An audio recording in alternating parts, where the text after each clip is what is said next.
Hola, yo soy la doctora Salia Ruiz, gastroenteróloga y endoscopista, y encargada de la Clínica de Enfermedad Inflamatoria Intestinal del Hospital 25 del IMSS de Monterrey, y me encargaba de dar este interesante tema que es la diarrea crónica, enfocada a aquellas enfermedades ocultas, sobre todo la enfermedad inflamatoria intestinal. La diarrea crónica, su definición, va en relación o derivada del griego fluir a través de, y es una manifestación muy común de la enfermedad gastrointestinal.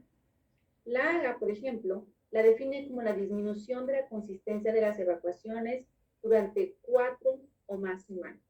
Y en forma general se caracteriza por una cantidad de 200 gramos al día de heces. Esta diarrea crónica puede ser causada por la disminución ya sea de la absorción, y lo que consiste como la diarrea osmótica, o por un aumento de la secreción y se denomina diarrea secretoria. La diferencia es que la etiología de las diarreas crónicas varía mucho dependiendo en dónde estemos localizados. Es un problema muy común la diarrea crónica que afecta hasta de un 1 al 5% de la población. Pero, por ejemplo, en los países que están subdesarrollados, va a variar, son países en los que la situación socioeconómica de la población va a ser que en estos países la causa más frecuente sea infección bacteriana crónica, micobacterias, infecciones parasitarias, y también puede haber trastornos funcionales, puede haber diarrea causada por mala absorción y enfermedad inflamatoria intestinal, pero en menor frecuencia.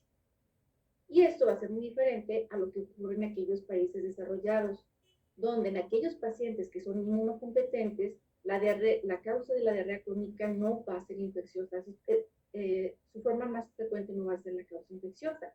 Y la causa más común de esta diarrea crónica va a ser el síndrome de intestino irritable, la enfermedad inflamatoria intestinal, que es muy frecuente en estos países, la intolerancia a la lactosa, la enfermedad celíaca, que también tiene una alta prevalencia, y las infecciones crónicas solo van a ser frecuentes en aquellos pacientes inmunocomprometidos.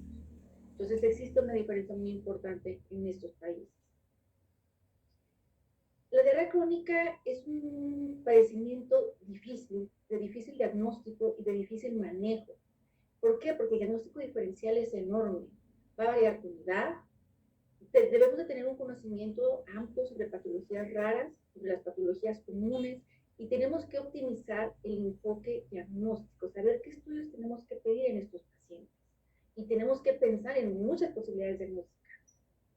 Una historia cuidadosa, un examen físico completo, con un uso juicioso de pruebas seleccionadas, esto nos va a llevar a hacer un diagnóstico específico y, por lo tanto, un tratamiento adecuado. La principal distinción que tenemos que hacer en estos pacientes con diarrea crónica va a ser diferenciar entre una diarrea funcional y orgánica. El pronóstico es muy diferente. La categoría funcional de la diarrea crónica es el síndrome de intestino irritable, que ustedes lo conocen y que habrán tenido muchos pacientes con este tipo de diarrea, y se caracteriza cuando el dolor abdominal va a ir acompañando la diarrea. Ustedes habrán escuchado cuando las características del síndrome de intestino irritable, que va a cursar con síntomas definidos por los criterios de Roma 4, que es un dolor abdominal recurrente, al menos 3 días al mes en los últimos 3 meses, asociado con un cambio en la frecuencia o en la forma de las deposiciones, y mejora con la defecación. En otro capítulo hablaremos sobre el síndrome de intestino irritable. Otra forma de diarrea crónica, que no es síndrome de intestino irritable, pero que es funcional, es la diarrea funcional. Y esta diarrea pues se va a caracterizar, es muy parecido, pero obviamente que no tiene dolor abdominal y con cambio en la característica de las evacuaciones. Esa es una forma de clasificar la diarrea.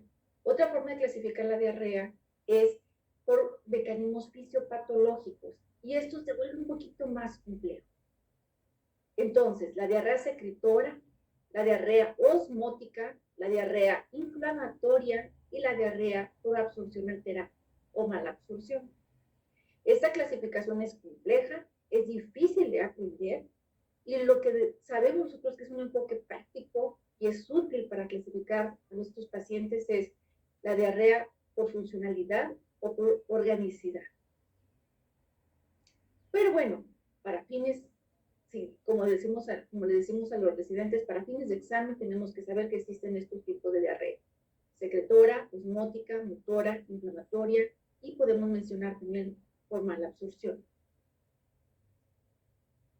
Si se fijan, en este cuadro se mencionan todos los tipos de diarrea y es un algoritmo muy interesante que ustedes pueden tener en el consultorio, y el cual, cuando tenemos un paciente con diarrea crónica y que no sabemos exactamente qué es lo que tenemos que solicitar de estudios, podemos irnos a este algoritmo. En el número 1 viene muy bien. Tenemos un paciente con diarrea crónica y tenemos que pasar al número 2, que es la historia clínica. Y lo primero que tenemos que hacer es ver si nuestro paciente es un paciente funcional o es un paciente con una diarrea orgánica. Es lo primero. Si es un paciente con una diarrea funcional, tenemos que descartar que el paciente no tenga datos de alarma. Es lo que nos va a dar la pauta si tenemos que hacer unos estudios urgentes o unos estudios electivos, o a lo mejor no le tenemos que hacer ningún estudio y le podemos iniciar un tratamiento empírico. ¿Cuáles son los datos de alarma? Entonces, si el paciente no tiene datos de alarma, primero nos vamos a ir al paciente, digamos, más común.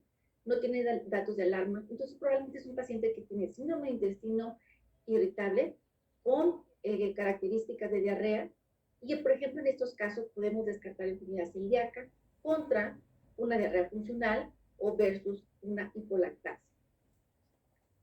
En esos pacientes a veces se debe solicitar una colonoscopía para escrutinio de cáncer de colon en aquellos pacientes mayores de 50 años. En nuestra población mexicana todavía hay mucha renuencia a realizarse colonoscopías de escrutinio cuando no hay, sobre todo, sangrado rectal, pero todos los pacientes mayores de 50 años requieren mínimo una reconocimiento en mayores de 50, solamente por escrutinio. Si nos regresamos otra vez a su cuadrante superior derecho, ustedes pueden ver que cuando la historia clínica nos orienta hacia una diarrea orgánica, tenemos que hacer unos laboratorios básicos para orientarnos sobre qué estamos hablando.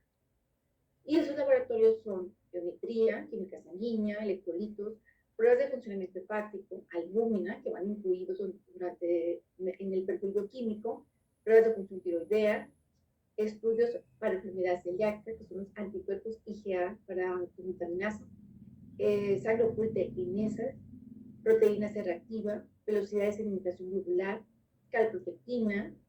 La calprotectina es el estudio que nos ayuda para determinar y poder diferenciar entre síndrome de intestino irritable, por ejemplo, una enfermedad inflamatoria intestinal, que más adelante hablaré de eso, coprocultivo para ver si hay una infección, una diarrea infecciosa, todo parasitoscópico para ver si hay una diarrea parasitaria, toxinas de Clostridium difficile y VIH. Entonces, este cuadrito lo pueden tener ustedes guardado en su consultorio, porque de acuerdo a cómo vayan saliendo los resultados, vamos a ir haciendo nuestro abordaje. Diarrea inflamatoria, que es lo que nos conlleva esta tema. Aquí se van a clasificar las diarreas crónicas que tienen leucocitos y eritrocitos en las heces. Es decir, si nosotros, como en la primera parte de nuestro diagrama que les mencioné, salió positivo el coprológico y nos reportaron leucocitos aproximadamente arriba de 20 leucos, que a veces puede ser 20, pueden ser 50 leucos, y eritrocitos también arriba de 20 o 50, con sangre puede ser visible en las evacuaciones, generalmente lo es, va a indicar que hay un daño en la mucosa y su inflamación, probablemente por úlceras de la mucosa. Esta diarrea inflamatoria puede ser enfermedad inflamatoria intestinal, puede ser infección, infecciones que produzcan úlceras en la mucosa, salmonella, shigella, E. coli, enterocolitis pseudomembranosa. El Clostridium también te puede producir este tipo de diarrea, isquemia mesentérica, enterocolitis o enteritis por radiación y neoplasia. Estas condiciones deberán ser consideradas dentro del diagnóstico de la diarrea secretora por su expresión sin marcadores de inflamación. En estos pacientes, el abordaje diagnóstico, ¿en qué va a consistir? Tenemos que hacer una sigmoidoscopía mínimo o una colonoscopía completa. Idealmente, el estudio ideal es una ileocolonoscopía, es decir, no conformarnos con revisar nada más el colon, sino de preferencia revisar colon y la parte distal de ilio. Y la prueba de sangre oculta de ese sería el primer diagnóstico, el primer estudio diagnóstico en el que nosotros nos damos cuenta o evidenciamos que hay sangre oculta y que se trata de una diarrea inflamatoria. Y pues obviamente que lo que tenemos que confirmar nuestro diagnóstico tomando biopsias para poder determinar la etiología de esa diarrea inflamatoria. La colonoscopía de la porción terminal del líquido se debe reservar a pacientes mayores de 50 años con diarrea de tipo inflamatorio. O sea, obviamente, que si estamos pensando en una diarrea que no es orgánica, que no es funcional, y el paciente es un paciente joven que no cumple todos esos requisitos, pues no se le haría una ileocolonoscopía. Pero en estos casos, pues obviamente sí. Por ejemplo, en aquellos pacientes que estamos pensando en una diarrea tipo colitis microscópica, una diarrea acuosa, se debe hacer también ileocolonoscopía y se deben de tomar biopsias. Pacientes con pérdida de peso, ya mencionamos que era un dato de alarma o una bandera roja, como también se menciona, pues obviamente también se tiene que hacer la colonoscopía para toma de biopsias. Y las biopsias se deben hacer escalonadas en cada segmento de colon e ilio. Muchas veces, no sé si les ha tocado por ahí, hay veces que se realizan colonoscopías y el médico reporta estudio normal y no toma biopsias. Eso es incorrecto. Cuando nosotros estamos estudiando un paciente por diarrea crónica, aunque el aspecto macroscópico a la vista del endoscopista sea normal, si está en estudio por diarrea, se deben de tomar biopsias, porque, como leímos hace rato, la colitis microscópica puede ser aspecto normal, aunque a veces sí haya pequeñas alteraciones, pero se tienen que tomar biopsias para corroborar el diagnóstico. En el caso de las diarreas inflamatorias, estas imágenes, estas fotografías que les muestro, son imágenes típicas de diferentes tipos de diarreas inflamatorias. Por ejemplo, en el cuadro A tenemos una colitis ulcerosa con unas úlceras cubiertas de fibrina que confluyen, es una actividad severa por colitis ulcerosa. En el cuadro B es una enfermedad de Crohn. Si se fijan, es muy parecido porque son úlceras, también cubiertas de fibrina, confluentes, pero las úlceras son muy profundas, o lo que le llamamos úlceras ensacabocado. Y esta es por una enfermedad de Crohn. El cuadro número C es una enfermedad, es una colitis pseudomembranosa por Clostridium difficile, y estas son las típicas membranas pseudomembranosas, que al verlas en la colonoscopía nosotros podemos intuir muy claramente el diagnóstico. Como quiera, se toman biopsias y el patólogo nos corrobora el diagnóstico de las pseudomembranas por la biopsia. Y por último, el cuadro número D es un paciente que presenta colitis isquémica. En el caso de la colitis isquémica llama la atención que muchas veces se ven áreas como, pues sí, como cianóticas, se ven azuladas, intercaladas con áreas pálidas, y incluso a veces se pueden ver áreas necróticas, que es lo que nosotros como endoscopistas nos da la idea de que, o la sospecha diagnóstica de colitis isquémica.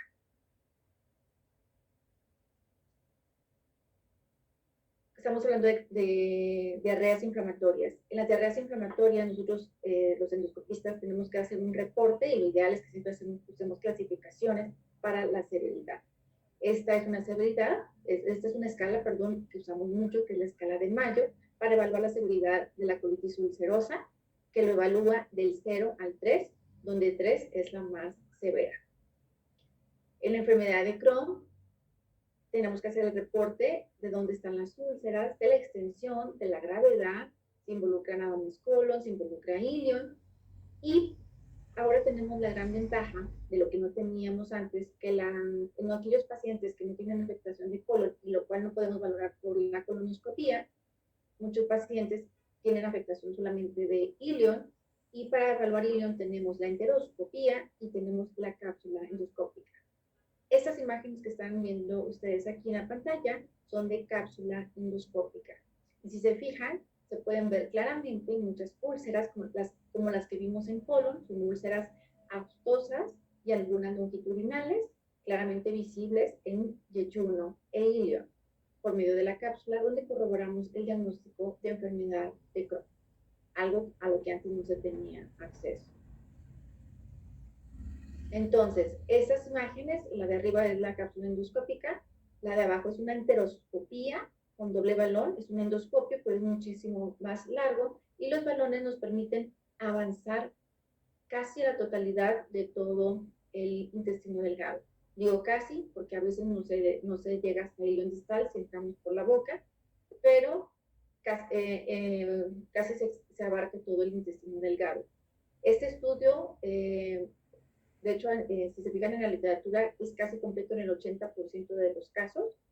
Es técnica mínimamente invasivo, es un estudio bastante, bueno, no es tan sencillo, es más complicado que una endoscopía, de hecho dura el doble que una endoscopía normal. La ventaja que tiene la cápsula endoscópica tiene la ventaja pues, que te permite evaluar todo el intestino. La desventaja de la cápsula es que no puedes tomar biopsias, y a diferencia de la enteroscopía, pues con la enteroscopía sí puedes tomar biopsias y puedes hacer marcaje de lesiones. Esa es la ventaja que tiene la enteroscopía. En este tipo de pacientes con diarrea crónica y que estemos pensando en cualquier enfermedad inflamatoria o diarrea inflamatoria, tenemos que hacer además estudios de imagen. De hecho, aquí les estoy mostrando una imagen de una tomografía en el lado izquierdo y en el lado derecho una resonancia. Y cuando antes de hacer una cápsula endoscópica, tienes que hacer un estudio de imagen para corroborar que no haya un sitio de estenosis o un sitio de obstrucción en el cual la cápsula pueda quedar impactada y el paciente vaya a presentar un cuadro de oclusión secundario a la cápsula. Entonces, antes de solicitar una cápsula endoscópica, si sospechando la enfermedad de Crohn, siempre hay que hacer un estudio de imagen para descartar una zona de posible obstrucción. Eso es muy importante. Entonces, en estos estudios de imagen, si ustedes observan la imagen de la tomografía del lado izquierdo, se ve donde hay una dilatación del intestino delgado y hay un área de estenosis. Se puede ver el área de estenosis y también se puede ver el realce de la mucosa del intestino, el cual con el medio de contraste intravenoso pues aumenta el realce de la mucosa. Y, por ejemplo, en la resonancia también se puede ver el engrosamiento de la mucosa. Está muy engrosada donde están las flechitas marcando el engrosamiento, y obviamente eso produce también una citoestenosis. El medio de contraste oral se ve que se reduce de forma muy importante el calibre de la cantidad de volumen que estaba pasando y pasa solamente un como hilito en la zona más afectada, que corresponde a una estenosis. Y eso es muy importante porque para uno como médico tratante tiene que ver si existe estenosis, es solamente por inflamación o es una estenosis fibrótica en la cual el tratamiento médico que vamos a darle al paciente no va a servir para desinflamar esa estenosis si es fibrótica, y entonces el paciente decidimos si va a mejorar esa estenosis con tratamiento para desinflamar, que serían tratamientos biológicos, y el paciente va a requerir una cirugía. Entonces, la resonancia y el TAC es muy importante para decidir el tratamiento médico de nuestro paciente. La tomografía y la resonancia con o sin contraste oral son extremadamente útiles para descartar patología, otro tipo de patologías que te pueden dar también diarrea crónica, y obviamente también no son muy comunes, patología pancreática, obviamente tipos de cáncer, pancreatitis crónica, ya las que mencionamos de la enfermedad inflamatoria, obviamente, otro tipo de diarreas crónicas que también entran como la tuberculosis, neoplásicas, y estos estudios tienen ventajas de que se encuentran ampliamente disponibles y que sus costos se han reducido, no son tan económicos, pero sí se han reducido a diferencia de años anteriores y se han hecho bastante accesibles. Obviamente las diarreas crónicas inflamatorias, muchas de ellas necesitan diagnóstico histopatológico. Entonces aquí les muestro, bueno, algunos cortes. Ustedes pueden ver en este corte que es todo el colon, es un paciente con colitis ulcerosa, se tuvo que hacer colectomía total, una afección de una colitis severa, extensa, una pancolitis. Y por ejemplo, aquí lo que les comentaba hace rato en la tomografía, es una estenosis ya fibrótica, de hecho no se ve tan engrosado, sí está engrosado, pero no se ve tan gruesa la mucosa porque está todo fibrótico.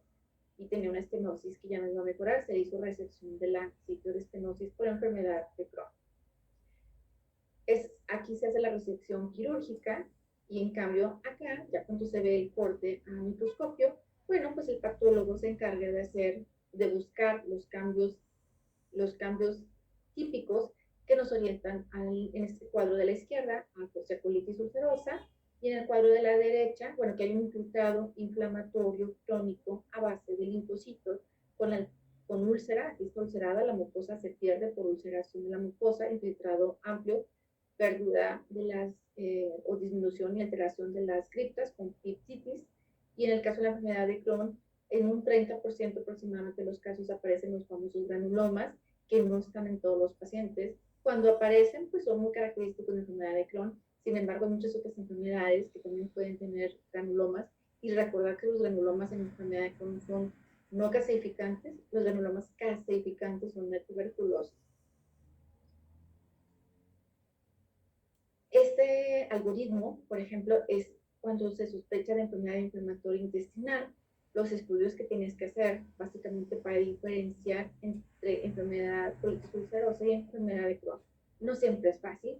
Cuando tienes un cuadro típico de una afección distal del colon, por ejemplo, tienes úlceras continuas que afectan solamente rectos sigmoides o colon izquierdo, y el patólogo te da un diagnóstico típico de colitis ulcerosa, pues el diagnóstico generalmente es sencillo, pero no todos los casos son así. A veces puedes tener pacientes que tienen úlceras de colitis ulcerosa, de características de colitis ulcerosas, pero a lo mejor el recto está un poco respetado y por ahí presentan una fístula perianal y quizás tienen dudas si es colitis ulcerosa o es Crohn. Entonces, estos diagramas son útiles para hacer el diagnóstico entre colitis ulcerosa y enfermedad de Crohn. Existen muchas diferencias y ustedes probablemente hayan visto muchos cuadros para podernos ayudar a diferenciar entre estas dos enfermedades inflamatorias. Y esas son las características principales. La colitis ulcerosa es más, digamos que es un poco más fácil de diferenciar o hacer su diagnóstico, ya que característicamente siempre, casi siempre, acuérdense que en medicina no hay siempre ni nunca, pero casi siempre se caracteriza por evacuaciones diarreicas, líquidas, con sangre. Ese es lo más común. Y en el caso de la enfermedad de Crohn, no. La enfermedad de Crohn puede presentar sangrado y moco en las evacuaciones a veces. Afectación de enfermedad del intestino delgado, sí, eso sí es frecuente. Afectación gastrointestinal alta puede presentarla, tampoco no es frecuente. Masa abdominal o tumoración abdominal es frecuente en intestino delgado. Enfermedad perianal es frecuente en la enfermedad de Crohn, rara en colitis ulcerosa. Pérdida de peso es muy frecuente en la enfermedad de Crohn por el tipo de afectación que tiene, una afectación transmural y que generalmente afecta el intestino delgado. Fiebre, anorexia y fatiga es frecuente en la enfermedad de Crohn. En los pacientes con colitis ulcerosa no significa que no puedan presentar anorexia, fatiga y fiebre. Sí la presentan, pero cuando los pacientes presentan estos síntomas en colitis ulcerosa son pacientes que están muy, muy graves y con una colitis ulcerosa con actividad severa y que generalmente requieren internamiento. La serología, bueno, esto sí está bastante claro. Los pacientes con colitis peanca los van a presentar positivos los pacientes con colitis ulcerosa y negativos los de la enfermedad de Crohn, y ASCA es al revés. Los de pacientes con colitis ulcerosa lo presentan negativo y los pacientes con enfermedad de Crohn lo van a presentar positivo. Eso sí ayuda un poquito a hacer el diagnóstico diferencial, pero casi no lo pedimos porque no forma tanto parte del diagnóstico. En cuanto a la patología, lo que les comentaba, la inflamación transmural, esto es característica de la enfermedad de Crohn, no es de la colitis ulcerosa. La depresión de moco es frecuente en la enfermedad de la colitis ulcerosa. Los granulomas son frecuentes en la enfermedad de Crohn. Las fisuras frecuentes en la enfermedad de Crohn. Afectación rectal en colitis ulcerosa. La distribución inflamatoria es difusa o es continua en colitis ulcerosa, y es segmentaria o en parches en enfermedad de Crohn. Eso sí es muy característico. El Crohn, ustedes van a ver en la colonoscopia, van a ver un segmento afectado y un segmento normal. Segmento afectado y segmento normal. En la colitis ulcerosa se puede ver todo afectado o se puede ver un segmento del recto enfermo, afectado, y posteriormente va a estar todo normal. Pero no hay áreas intercaladas enfermas y sanas. Eso es característico de la colitis ulcerosa. Solamente se habla que a veces, si por ejemplo el paciente está con tratamiento con supositorios o con enemas, puede ser la causa de que tuviese el recto mejor que el sigmoides, por ejemplo, porque el recto puede estar tratado con supositorios o con enemas, o sea, con tratamiento local, y eso puede hacer que te confundas y que veas mejor el recto que el sigmoides, pero por tratamiento local. Entonces, ojo con eso. Megacolon tóxico es más frecuente que se presente como una complicación de la actividad severa de la colitis ulcerosa y es poco frecuente en la enfermedad de Crohn. Y ojo, poco frecuente, pero no imposible de que pase. El tratamiento, obviamente que el tratamiento, bueno, esto sería un tema amplísimo y definitivamente es de otra plática, pero lo primero que tenemos que hacer en cualquier paciente que tenga diarrea crónica es dar un tratamiento dirigido según la etiología de la diarrea. Y lo primero que tenemos que hacer es dar un tratamiento de sostén, un tratamiento sintomático para evitar las complicaciones como deshidratación y la desnutrición. Recordemos que este es un paciente que ha tenido una diarrea de larga evolución. Los antibióticos solo van a ser empleados si, solo si, se documenta un agente infeccioso. La mayoría de todos esos pacientes que presentan diarrea crónica no requieren antibióticos. El tratamiento de la enfermedad inflamatoria se basa en varios tratamientos, en un abanico de posibilidades, que son los 5 aminosalicilatos orales o 5-ASA, que consta tanto de la mesalazina como la sulfasalazina, los antibióticos que tienen su lugar reservado especial para ciertas ocasiones nada más, los esteroides convencionales y los no sistémicos, los inmunomoduladores y la terapia biológica. Si ustedes recuerdan haber visto la pirámide terapéutica de la colitis ulcerosa o de la enfermedad de Crohn, esta pirámide ha evolucionado mucho con el tiempo. Mero abajo, en la parte inicial o en la parte basal de la pirámide siempre se han considerado los 5-ASA, y ya sea oral o rectal, y siempre han estado en esa parte y se ha considerado siempre que el tratamiento debe ser escalonado y ascendente. Posteriormente están los esteroides de su lado derecho y posterior está la cetoprina o los inmunomoduladores, y si se fijan a su lado izquierdo hay una recta donde se clasifica como actividad de la enfermedad leve, moderado o severo. Y por ejemplo, en el caso de tuviéramos nosotros un brote de una actividad severa de un paciente que está hospitalizado, pues tendríamos que darle una combinación, que aquí sería un poco diferente, de esteroides intravenosos y si no responden a tratamiento, pues combinación, bueno, ya sería dar o anti-TNF o ciclosporina, y si no responden, cirugía. Eso sería tratar a un paciente con enfermedad inflamatoria, con un brote severo, es un caso muy peculiar, muy especial a tratar a un paciente con colitis ulcerosa, actividad moderada, severa, que se trata en el consultorio de forma ambulatoria. Y ese es un tratamiento en forma general para hablar de enfermedad inflamatoria. Sin embargo, ahorita todo el tratamiento ha tenido una revolución muy importante, porque el Fit to Target de enfermedad inflamatoria nos habla que tenemos que valorar cuáles son los pacientes que tienen signos de mal pronóstico, y cuando nosotros identificamos esos pacientes se debe de dar un tratamiento más agresivo cuando se hace el diagnóstico. No tenemos que pasar por esa pirámide ascendente, y en el momento en que identificamos esos pacientes con mal pronóstico, se tiene que iniciar el tratamiento incluso con biológico de forma inmediata. Entonces nosotros, ¿qué vamos a hacer? Vamos a valorar el riesgo-beneficio de utilizar tratamientos combinados. Vamos a hacer un tratamiento individualizado para cada paciente. Tenemos que valorar la intensidad de la enfermedad, o sea, la severidad de la enfermedad en el momento del diagnóstico o la actividad inflamatoria.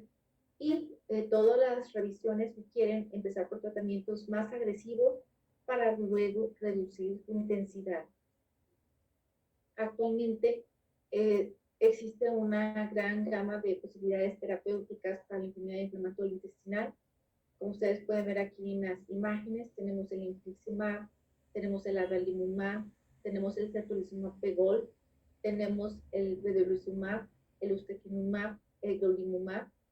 Estos tres de arriba y el golimumab son anti-TNF y estos dos son biológicos más nuevos. Entonces, lo más importante es que tenemos que dar un tratamiento optimizado y tiene que ser un tratamiento individualizado para cada paciente y tenemos que identificar aquellos pacientes que tienen un peor pronóstico, que son pacientes jóvenes, que tienen actividad severa, que tienen actividad extensa, es decir, en el caso de colitis ulcerosa, pancreatitis, en caso de enfermedad de Crohn, una gran extensión de la enfermedad, y que pues, aquellos pacientes que requieren esteroides cuando se hace el diagnóstico de la enfermedad, y esos pacientes se les debe dar un tratamiento agresivo al inicio, aunque después se disminuya. Hay que recordar que el abordaje del paciente con diarrea crónica es muy complicado, consume tiempo y recursos debido a la gran posibilidad de etiologías posibles, y aunque en la mayor parte de los casos es posible llegar a un diagnóstico específico. Es fundamental clasificar el cuadro clínico o la diarrea, diferenciar entre si es funcional o es orgánico, porque el tratamiento y el pronóstico es muy diferente. Se hace el diagnóstico, se clasifica en subtipos, hay que hacer una historia clínica y hay que hacer un mínimo de exámenes con base en lo cual va a depender mucho la evaluación posterior. Hay que recordar que estos algoritmos de diagnóstico son solo una guía susceptible de modificaciones, pero sí es una guía que nosotros podemos tener nosotros en el consultorio y en la cual nos podemos apoyar para poder decidir cómo vamos a estudiar a nuestro paciente. En enfermedad inflamatoria intestinal, los agentes biológicos son las terapias actualmente disponibles más efectivas para el tratamiento de la enfermedad inflamatoria. Estos son la base del tratamiento de la enfermedad moderada o severa. Ya no es como antes, que los pacientes se podían quedar meses o a veces había pacientes que quedaban hasta años con los esteroides. Actualmente un paciente con enfermedad inflamatoria no debe tener más de 3 meses con esteroides. Los esteroides tienen efectos secundarios, muchos efectos secundarios a largo plazo, por lo cual todo aquel paciente que tenga más de 3 meses con esteroides y no se le pueda quitar los esteroides es candidato a inicio de terapia biológica. Los biológicos han logrado una significativa mejoría en la respuesta clínica y endoscópica, junto con la movilidad asociada con hospitalización y cirugía. Y estos algoritmos de tratamiento biológico evolucionan continuamente para optimizar y utilizar los productos biológicos. Están en continua mejora. Y aparte que ahorita actualmente están muchos productos biológicos saliendo, o sea, están saliendo nuevos tratamientos y hay muchos nuevos biológicos que se llaman pequeñas moléculas que incluso son orales y esos ya están muy prontos a salir a la venta próximamente. Entonces, como mis últimas palabras, nada más recordar que existen muchos nuevos tratamientos, que los pacientes no deben tener esteroides por tanto tiempo y que una diarrea de más de 4 semanas de evolución tiene que ser estudiada, que si no respondió a un tratamiento con metronidazol, hay que pensar que no, lo más probable es que no sea una diarrea por amibas, hay que pensar en todas esas gamas de posibilidades y ese paciente tiene que ser estudiado y referido con un especialista. Gracias.